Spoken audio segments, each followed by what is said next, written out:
사실은 기재부나 국토부의 문제가 더 심각하죠. 그러니까 기재부에서 이제 그 보유세 관련해서 보유세 강화에 대해서 소극적으로 하면서 조세 재정 개혁 테이프가 만들어졌을 때도 기재부 쪽에서 아무래도 그거를 끌어내리는 식으로 보유세 올리는 거에 정도를 끌어내리는 식으로 작용을 했을 거고, 그리고 기재부의 가장 큰 문제 중에 하나는 물론 이제 국토부도 관련이 돼 있는데 다주택 임대업자에 대한 그 세금 혜택을 신속하게 중단을 했었어야 되는데 그거를 오히려 늘리고 뭐 문제가 이미 다 생긴 다음에도 그거를 뭐 신규에 한해서 일부 축소한다 이런 식으로 발표를 한 거죠.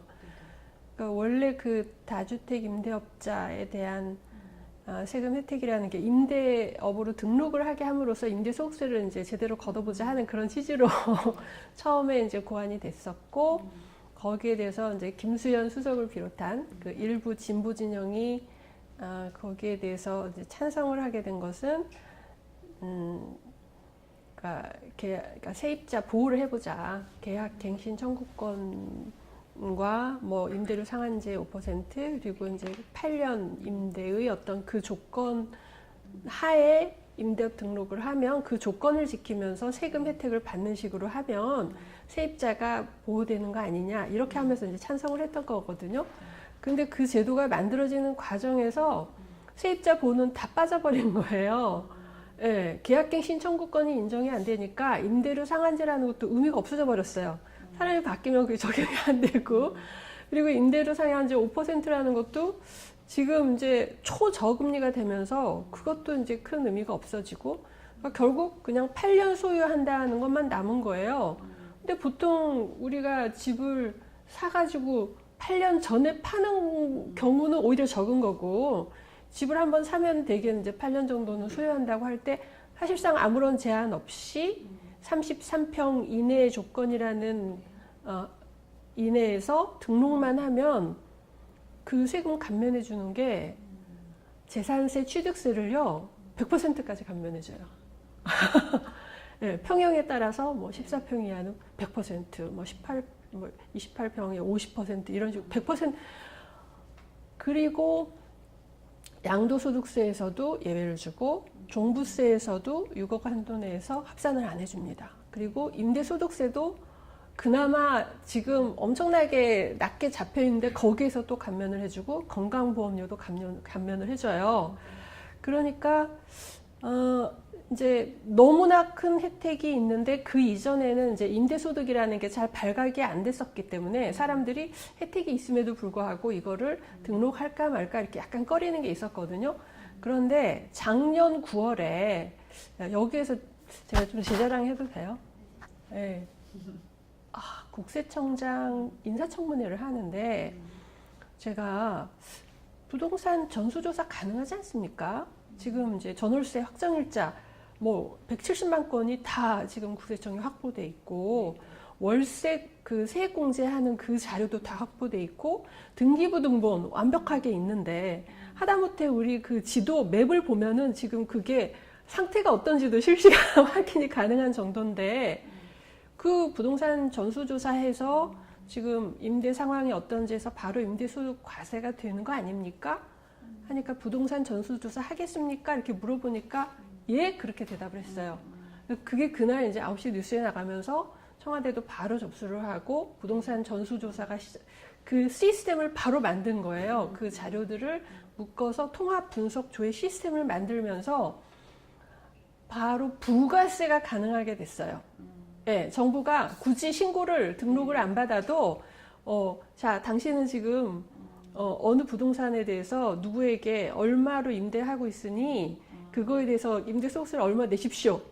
이렇게 통지를 하는 게 가능하게 됐거든요. 그게 작년 9월이에요. 그러면 적어도 정부가 작년 9월에 그 상황에서는 다주택 임대업자에 대한 혜택을 그 상태에서 바로 중단을 했었어야 돼요. 그런데 오히려 그거를 확대를 했어요. 네, 대상을 예전에는 5주택, 2주택 하다가 한 주택만도 임대 등록을 하면 그 혜택을 주고 그 다음에 이제 뭐 대출 제한, LTV 제한 이런 것도 다 없애주고 이렇게 되면서 갑자기 이제 막 부동산 콜렉터들이 나타납니다. 33평 이하의 작은 평수를 무조건 사들이는 거예요. 무조건 사들이는. 그러니까 다 이제 LTV 제한도 없으니까 또 대출받아 또 사고 대출받아 또 사고 이런 그런 게 생겨나면서 이제 최근에 와서 정부가 아 뜨거라 하면서 그 문제를 인식을 그때서야 하게 되고 그러면서 뭐 LTV 제한을 좀 다시 두는 이 정도지. 그리고 뭐 신규 등록자에 대해서 어쩌고저쩌고 하니까 그 신규 혜택 등록자에 대한 축소 이게 확정되기 전에 지금 말하자면 임대업 등록이 완전히 러쉬를 이룬다는 거 아닙니까? 이거는 엄청난 정부 정책 실패고요. 이미 등록돼 있는 이 혜택을 어떻게 할 겁니까? 저는 바로 그냥 중단을 해야 된다고 보거든요. 원래 세금이라는 것은 정부가 그때그때 바꿔서 정할 수 있는 거예요. 세금을 올릴 수도 있고 세금을 내릴 수도 있는 거거든요. 근데 뭐 세금 혜택을 줬던 게 지금 이게 잘못됐다. 더 이상 필요가 없고 너무 다주택 중과세를 하는 그 방침하고는 거의 막 무슨 자기 분열이에요. 정신분열적인 정책이라고 저는 보는데 이런 거가 이제 발견이 됐으면은 바로 이제 세금 혜택이라는 거 없애야 되는데 정부가 그거를 이제 미적미적 하는 거죠. 뭐 약속한 건데 뭐 이렇게 하거든요. 그런 식으로 따지면 정부가 지금까지 공약했던 거 그 다 지켜야죠. 그러니까 그래서 그런 부분은 기재부가 정말 비판받아야 맞고요. 또 이제 국토부가 좀 비판을 받아야 될 게 국토부는 일단 이제 그 건설업자들이 너무 둘러싸여 있는 거예요. 네, 그래서 뭔가 그린벨트 풀어서 공급 확대하고 그리고 그린벨트를 풀어서 공공택지를 조성했으면 그 공공택지를 조성하는 때 이제 국민들이 사실은 재산권 침해를 받으면서 공공의 목적으로 해서 그 택지를 조성을 했으면 공공의 목적에 맞게 그게 뭐 저렴하게 무슨 공공임대주택을 만든다든지 이렇게 돼야 되는데 그거를 그냥 민간 건설사들에게 싸게 분양을 해주는 거예요. 그러니까 국민 개개인의 재산권을 침해해서 그거를 한 거를 그리고 그 그린벨트 훼손이라는 엄청난 공공적 가치를 훼손하면서 만들어낸 가치를 건설사들에게 주는 거죠.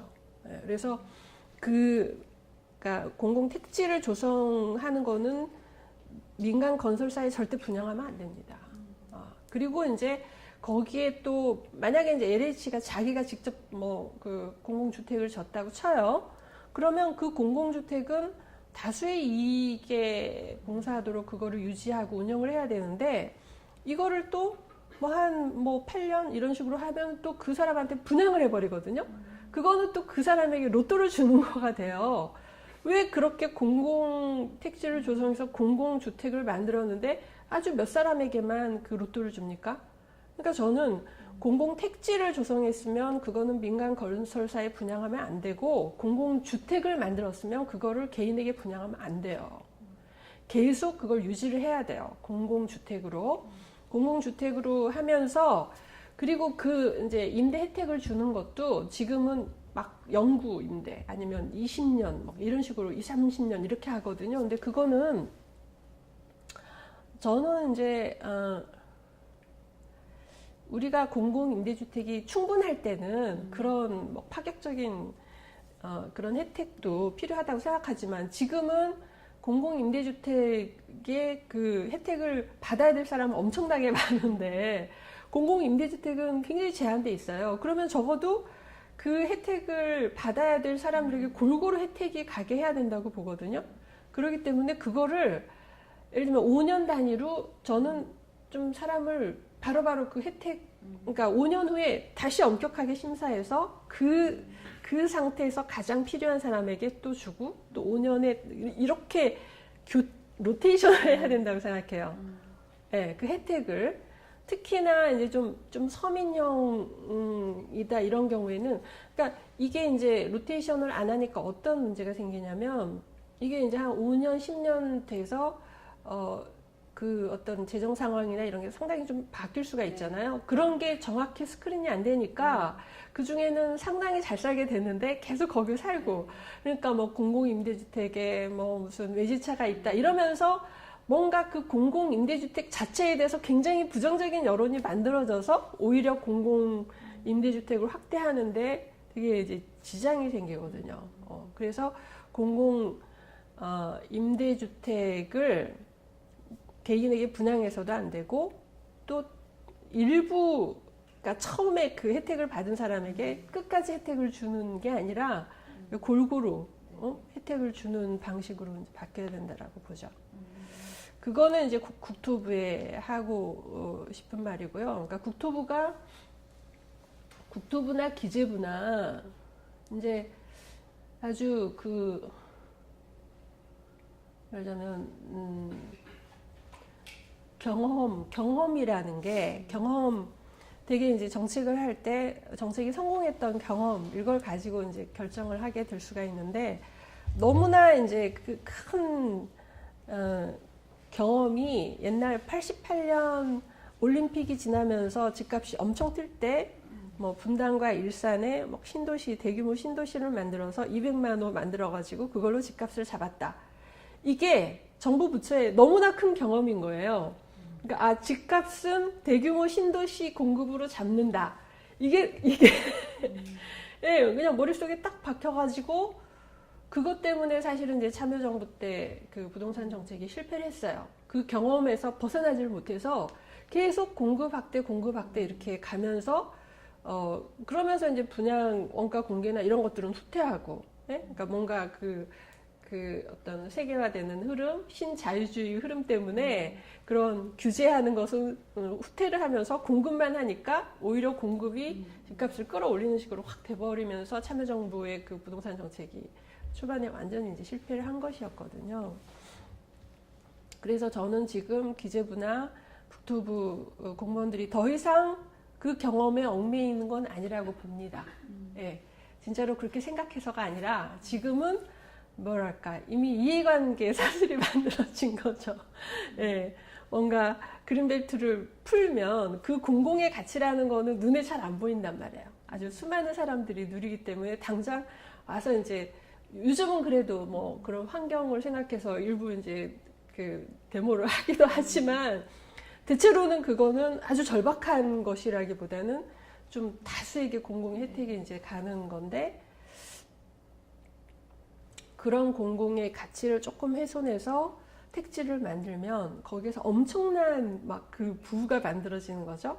그거를 민간 건설사들도 가져가고, 거기에 이제 뭔가 로또를 바라는, 뭔가 이렇게 한 채를 좀 싸게 하려는 사람들, 이제 이런 사람들의 그런 이해관계, 또 그 주변의 어떤 지역 발전을 위한 이해관계, 그런 이해관계들에 의해서 지금은 움직여진다고 봐요. 더 이상 집값이 오르니까 신도시를 만들어서 공급하면 이게 집값이 잡힌다, 이렇게 해서 추진하는 건 아니라고 봐요. 이미 이제 그거는 확실하게 이제 실패하는 경험을 했기 때문에 그렇게 생각해서라기보다 이해관계에 의해서 지금 뭐 그린벨트를 풀고 뭐 대규모 그 공급을 해서 이렇게 가자, 이런 얘기들이 나온다고 보고, 그렇게 대규모로 공급을 안 해도요, 기본적으로 조금씩은 다 공급을 계속 합니다. 뭐 우리가 지금 주택 보급률이 뭐 100%가 되고 했어도 계속 조금씩은 지금, 그러니까 공급 확대를 안 해도 이미 이제 서울에 7만 호가 공급이 예정이 돼 있어요. 근데 공급에서의 문제는 뭐냐면, 공급을 했을 때 그게 집값을 올릴 것이냐, 집값을 내릴 것이냐 하는 거예요. 근데 지금 이제 분양 3법이라고 하죠. 분양 원가를 공개하고, 그다음에 이제 분양가 상한제를 적용하고 후분양제를 하고, 그거를 이제 공공이 직접 뭐 이렇게 단지를 조성해서 공급하는 경우에, 그런 분양 상법을 확실하게 지켜서 공급하는 경우에는 집값을 내리는 방향으로 작용하겠죠. 집을 공급하는 게. 하지만 그런 제한이 전혀 없는 상태에서 민간이 공급을 하게 되면 아무래도 새로운 단지 들어서면 집값이 비싼 집이 나오고, 그러면 전체적으로 그 집값을 끌어올린단 말이에요. 그래서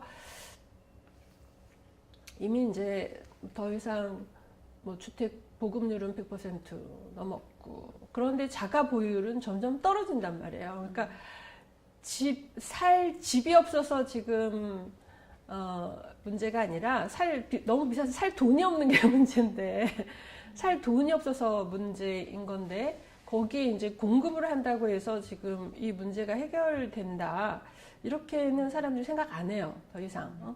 그런데 이제 기왕의 어떤 프레임 내지는 이해관계가 작용이 돼가지고 뭐 부동산 문제가 이렇게 나오면은 그런 게 이제 자동적으로 올라오는 거죠. 마치 그걸 하면은 이 문제가 해결이 될 것처럼 뭔가 이렇게 되고 있는 거라고 봐요. 이해관계는 어떤 걸 말씀하시는 거예요? 누구의 이해관계를 얘기하시는 건설사. 건설사. 그리고 어쨌든 집 한 채를 조금 낮은 가격으로 사고 싶어 하는 그런 뭐 청약 대기자들, 그리고 이제 그 지역의 전체적인 이제 발전이 돼서 좀 집값이 올랐으면 하는 어떤 그런 이해관계들이라고 생각을 하고요. 청와대에 대해서 하고 싶은 얘기는, 일단 다주택 임대업 등록으로 인해서 보유세 강화라는, 그러니까 다주택 임대업 등록 시에 엄청난 세금 혜택을 주는 게 존재하면 보유세 강화라는 독에 밑빠진 엄청난 구멍이 하나 있는 셈인 거거든요. 그거를 빨리 메꿔야 돼요. 그리고 그 메꾸는 거에 대해서 저는 김수현 수석도 책임이 있다. 왜냐하면 결국은 그런 임대업 등록할 때 엄청난 세금 혜택을 주는 거에 대해서 세입자 보호라는 관점으로 그거를 허용해야 한다는 식으로 접근을 했는데, 결국 세입자 보호는 전혀 안 되면서 엄청난 다주택자에 대한 혜택만 주어서 잘못된, 그러니까 시그널을 지금 이제 시장에 준 거거든요. 그래서 그 문제에 대해서 결자 해지를 해야 된다. 다주택 임대업자에 대한 세금 혜택을 당장 중단하고 또 이제 세입자 보호는 다른 방식으로 그렇게 또 추진을 하는 그 결자 해지를 해야 된다라고 생각을 하고요. 또 하나는 똘똘한 한 채 문제. 예, 똘똘한 한 채 문제를 더 이상 외면하면 이 집값 폭등과 집값 양극화 문제를 해결할 수 없다. 우리가 이제 1가구 1주택 신화라는 게 있어요. 1가구 1주택 신화라는 게 있는데, 이게 잠깐 생각해 보면 좀 이렇게 좀 말이 안 되기도 해요. 지방에 예를 들면 5천만 원짜리 1억짜리 집 두 채를 갖고 있는 사람과 서울에 뭐 20억, 30억짜리 집 한 채를 갖고 있는 사람과, 그 사람 어떤 사람이 지금 부동산 문제에 있어서 뭐 심각하게 지금 고려해야 할 대상인가 라고 생각했을 때, 지방에서 1억짜리 집을 세 채를 사든 네 채를 사든 그게 지금 우리나라의 부동산 문제를 야기하지는 않아요. 솔직히. 예. 오히려 지금 지방은 집값이 더 떨어지는 점이 문제예요. 예. 그런데 서울에 이제 강남에 뭐 그런 집값이 뭐 엄청 이제 오르는 요인들이 있어요. 그런데 이제 많은 사람들이 그렇게 얘기해요. 아예 뭐 어느 나라나 그런 지역에 뭐 그렇게 비싼 지역에 가서 비싸게 주고 살겠다는 걸 그거 어떻게 막아? 그리고 뭐 거기 그런 선호하는 지역이 있는 거를 뭐 그거를 어떻게 억지로 막느냐, 이런 식으로 생각해요. 강남은 그냥 그렇게 살라고 내버려 둬. 이렇게 얘기하거든요. 근데 그게 우리 서울에서는 작동하지 않는다라고 봅니다. 예. 서울은, 자, 강남 옆에 서초구 있어요. 서초구 옆에 동작구 있어요. 자, 이 강남 옆에 송파구 있어요. 송파구 옆에 강동구 있어요. 강남 옆에 성동구 있고, 강남 옆에 서초구 옆에 용산구가 있어요. 이게 점점, 그러니까 강남 말의 집값 폭등이 되면 이렇게 바로바로 확산이 된다는 거죠. 왜냐면 강남에서 집값이 지금 5억이 올랐어요. 그러면 그 옆에 있는 구에서는 예를 들면 3억이 오르는 거예요. 예. 아무리 사람들이 강남 가서 살고 싶다고 하지만 강남 바로 옆에 있는데 자 여기는 5억이 오르고 여기는 0이 오른다? 그렇게 서울은 완전히 따닥따닥 붙어 있기 때문에 그래서 강남발 집값 폭등을 해결하지 않으면 전체적으로 집값 문제를 해결할 수 없다는 것과 강남발 집값 폭등의 또 문제는 뭐냐면 집값 양극화를 엄청 심화시킨다는 거예요. 여기는 5억, 10억이 올라요.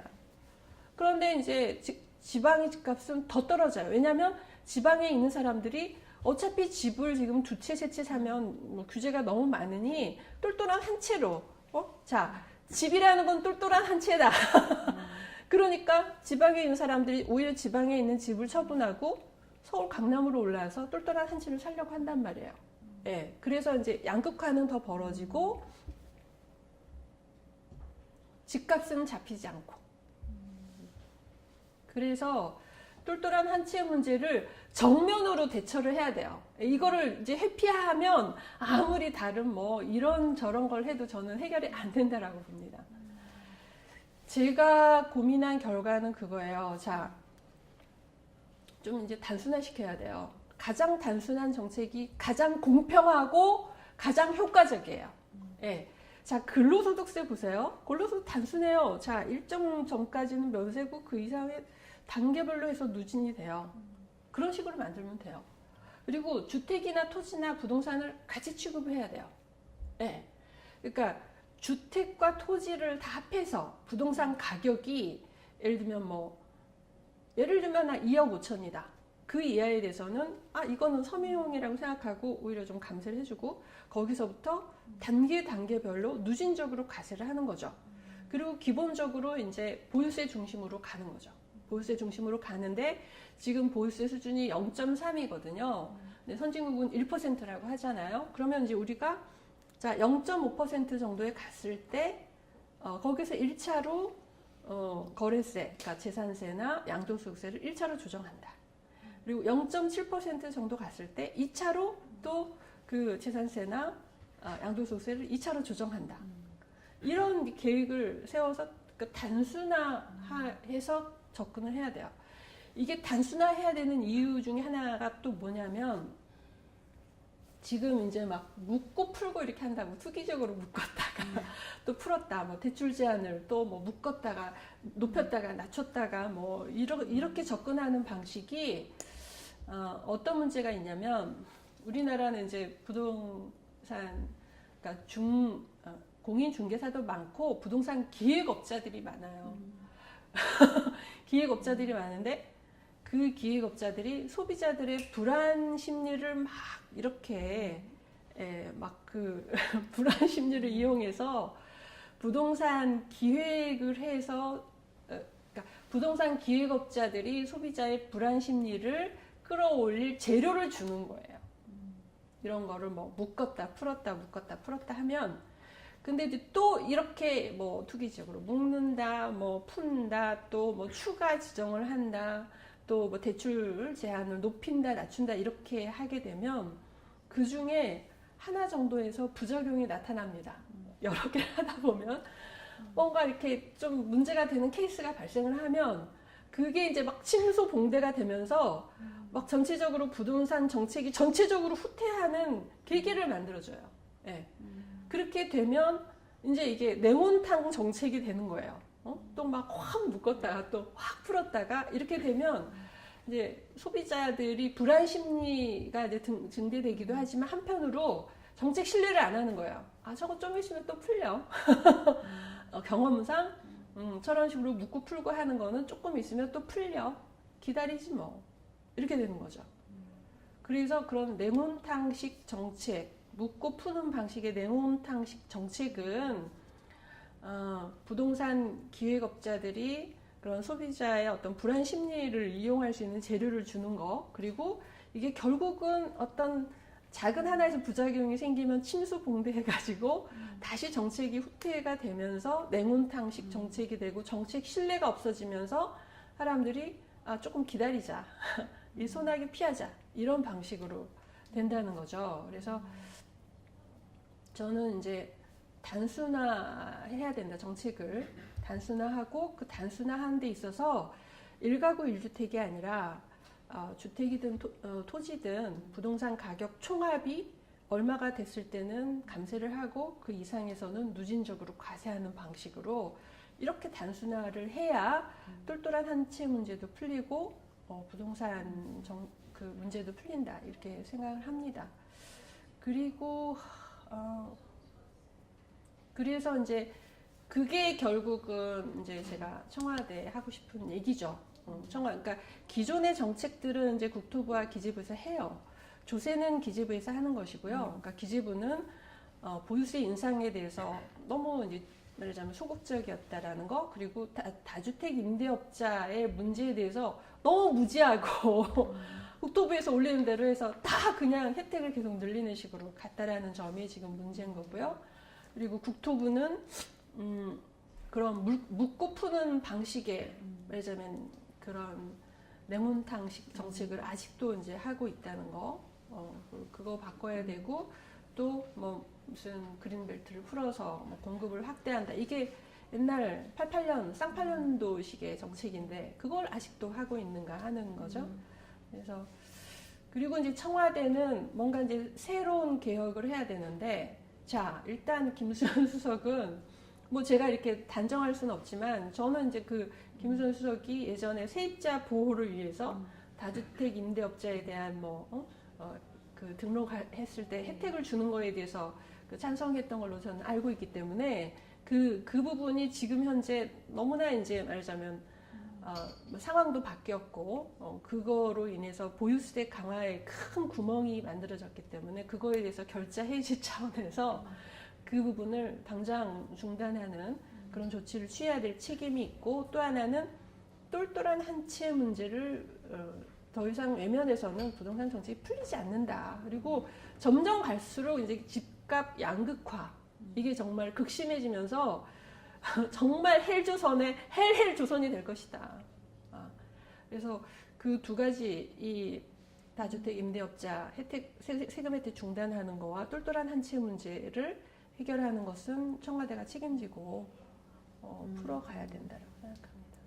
제가 참여정부 때 수석을 그러니까 2013년 뭐 1월부터 해서 2014년 5월까지 했었고요. 참여정부? 예, 2003년? 예, 2003년부터 2004년 5월까지 수석을 했었고 2005년 1월에 제가 시민경제사회연구소라는 걸 만들어서 거기서 맨 처음 이제 다룬 정책이 부동산 정책이었어요. 그래서 그 당시에 부동산 정책과 관련해서 좀 발언권이 있는 모든 사람을 불러 모았죠. 예.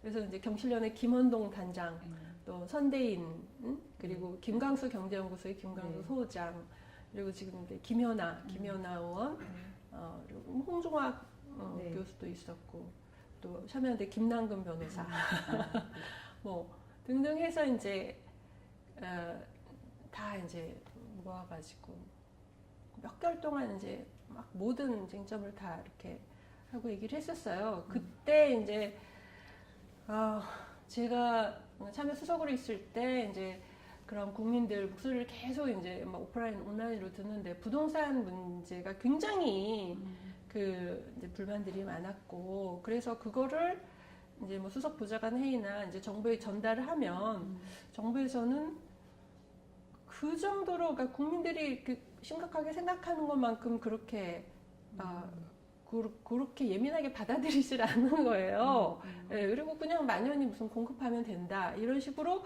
그렇게 하다가 몇 번 하면서 이제 몇 차례 대책이 나왔지만 부동산 잡지 못하고 더 뛰고 이렇게 하면서 이제 비상에 걸린 거죠.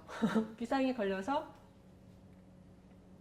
그때 이제 김수현 수석 제가 이제 나오고 난 다음에 이제 뭐 약간 청와대에서 김수현 수석이 부동산 정책을 다루고 할 때 이제 저희가 밖에서 뭐 여러 가지 의견들을 모아서 이렇게 좀 전달해주고 이런 역할을 했었고요. 그 당시에 이제 뭐 그러니까 공공주택, 그러니까 공급을 확실하게 이제 그 가격을 낮추어서 공급하는 방식으로 어떻게 할 것이냐, 뭐 이런 것들을 이제 많이 논의를 했었고,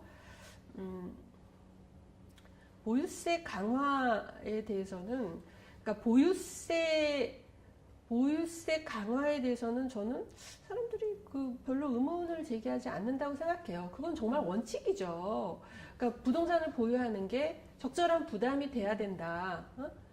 근데 그 부담이라는 게 뭐 양도소득세는 나중에 팔았을 때 하는 거기 때문에 좀 나중 문제가 되고, 그 양도소득세는 뭐랄까, 그러니까 양도소득세 부담으로 해서 1가구 1주택을 유지하는 거는 상당히 효과가 있죠. 1가구 2주택부터 결국은 그거를 이제 중과를 하니까. 근데 그렇게 되니까 점점 또 똘똘한 한 채로 간 거예요. 똘똘한 한 채의 대한 대책은 보유세 부담밖에 없는 거예요. 네, 보유세 강화밖에 없는 거예요. 그래서 그 똘똘한 한 채 문제를 해결하기 위해서도 보유세 강화로 가야 맞는데, 문제는 이제 보유세 강화를 하는 데 있어서 지금 이제 다주택 임대업자라는 구멍이 또 있는 것이고, 그게 1가구 1주택에 대한 혜택이라는 것 때문에 뭐 9억까지, 그 9억이라는 게, 공시지가 9억이라는 게 사실 시가로 따지면 뭐 12억, 15억 이렇게 된단 말이에요. 그리고 15억까지는 문제가 없고, 거기에서부터 조금씩 그 세금을 내기 때문에 뭐 예를 들면 20억, 25억 돼도 별로 부담이 없는 거예요. 별로 부담이 없어요. 그래서 그러니까 보유세 강화로 가는 방향은 맞습니다. 그건 맞아요. 네. 그런데 그게 지금 현재 1가구 1주택에 대한 뭐 1가구 1주택은 종부세에서도 예외고, 뭐 양도소득세에서 예외고, 이런 상태에서는 문제가 해결되기 어렵기 때문에 저는 토지까지 합해서 뭐 2억 5천 정도를 두고, 그 가격으로 따져서 그 이상에 대해서 단계별로 누진을 하는 방식으로 가야 근본적으로 똘똘한 한 채 문제가 풀린다라고 생각을 하는 거죠. 원래 그 종부세나 이것은 이제 이정우 정책실장님 쪽에서 그 뭐 토지 공개념해서 그쪽에서 강하게 추진하던 거였고, 참여정부 당시에 이제 종부세라는 게 이제 새로 만들어지기도 했고, 그런 이제 뭐 헨리 조지아파의 어떤 토지 공개념 이런 식으로 접근을 하니까 되게 이념적인 것처럼 받아들여져가지고 엄청난 그 여론의 그 문매를 맞고, 이제 말하자면 뜨거워라 하면서 이제 후퇴를 좀 한 거였잖아요. 근데 그거를, 그러니까 지금 이제 그게 저는 이제 종부세라고 따로 해서 이렇게 되는 게, 기본적으로 재산세가 그 지방세이기 때문에 종부세라는 그러니까 국세를 따로 만들어서 운영을 하는 것이잖아요. 저는 근본적으로 재산세를 국세로 하는 방법도, 어차피 종부세나 양도소득세는 국세잖아요. 그러면 재산세 자체를 좀, 그러니까 일원화해가지고 아까 제가 말씀드린 것처럼 그렇게 뭐 토지, 주택 합해서 이렇게 해서 단계적으로 하는, 그거를 국세로 할 필요가 있다. 왜냐하면 뭐 이미 이제 그 자산 양극화라는 게 정말 너무 말할 수 없을 정도로 자산 양극화 벌어져서, 이 이제 재산세가 지방세인데 이 상태에서 재산세를 올리게 되면 이제 지역 불균형은 더 심화된다는 거죠. 근데 이제 그 지방세로 놔두면 지자체에서 부자인 동네는 세금이 그렇게 많이 필요하지 않기 때문에 세금을 올리지 않아요. 이미 법인세 뭐 이런 걸로 엄청 그러니까 법인세와 소득세에서 이제 10% 이상을 이제 지방세로 걷어들이잖아요. 거기서 돈을 엄청 많이 받기 때문에 굳이 재산세를 그렇게 올릴 필요가 없는 거예요. 지금도 오히려 잘 사는 동네에서 재산세 이렇게 부과율 이런 거 따질 때 그거를 더 깎아줍니다. 잘 사는 지역에. 예, 그래서 지방세로 그러니까 재산세를 지방세로 놔두는 한 그거를 올리기가 어렵고, 그렇기 때문에 지금 정부도 종부세로 접근을 하는 거죠. 국세인 종부세로 접근을 하게 되고, 종부세로 접근하다 보니 1가구 1주택 이런 기준에 딱 얽매이게 되는 거죠. 근데 이제 지금 이제 청와대가 보유세 인상에 대해서 뭐 정말 시장에 확실한 시그널이 될 정도로 확실한 정책을 내놓지 못하라고 있는 이런 평가를 받는 것은 저는 이제 역시 그 참여정부 때 종부세에 대한 그 타격, 아픔 내지는 막 그게 너무 컸기 때문에 여전히 그거에 대해서 좀 자신 없어 하는 게 있을 거고, 그리고 그 결국은 이제 그게 기재부와 이제 조세 소위에서 다뤄질 건데, 거기 기재부와 조세 소위에서 기본적으로 굉장히 보수적으로 접근하죠. 예.